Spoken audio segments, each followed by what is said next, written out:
फर्ज कीजिए कि आपकी मौत का दिन मुकर्रर हो चुका है और आपको 3 चॉइसेस दी गई हैं कि आप इन 3 तरीकों से मर सकते हैं। फांसी लगा के, ट्रेन से कट के, या साइनाइड चाट के।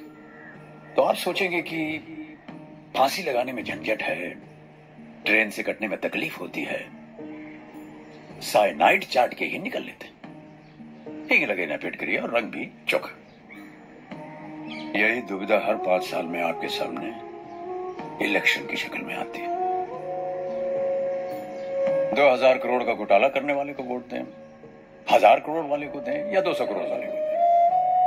अब 2000 और 1000 करोड़ वाले के सामने 200 करोड़ वाला तो ईमानदार हुआ ना, तो चलो इसी को वोट दे देते हैं। माना कि खून चूसेगा पर दूसरों से तो कम चूसेगा। इसी तरह 15 या 9 मर्डर करने वालों के सामने 2 मर्डर अटेम्प्ट करने वाला तो शरीफ ही हुआ ना, तो वोट उसको दे देते हैं। क्या करें, और कोई चॉइस ही नहीं। और यही सबसे बड़ी प्रॉब्लम है हमारे देश की। वोट देना उसको चाहिए जो सबसे ज्यादा पसंद हो, पर देना पड़ता है उसे जो सबसे कम नापसंद हो।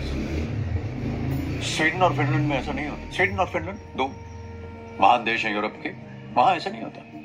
वहां अगर लोगों को कोई भी उम्मीदवार पसंद नहीं आता तो जानते हैं वो अपना बहुमूल्य वोट किसे देते हैं?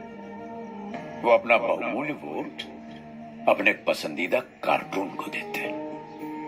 इसलिए डोनाल्ड डक जो हैं वहां के काफी पॉपुलर नेता हैं। अब यही अगर हमारे देश में ऐसा हो जाए तो क्या होगा?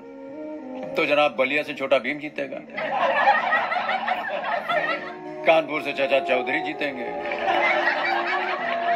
नासिक से डोरेमोन और सतारा से पोकेमोन।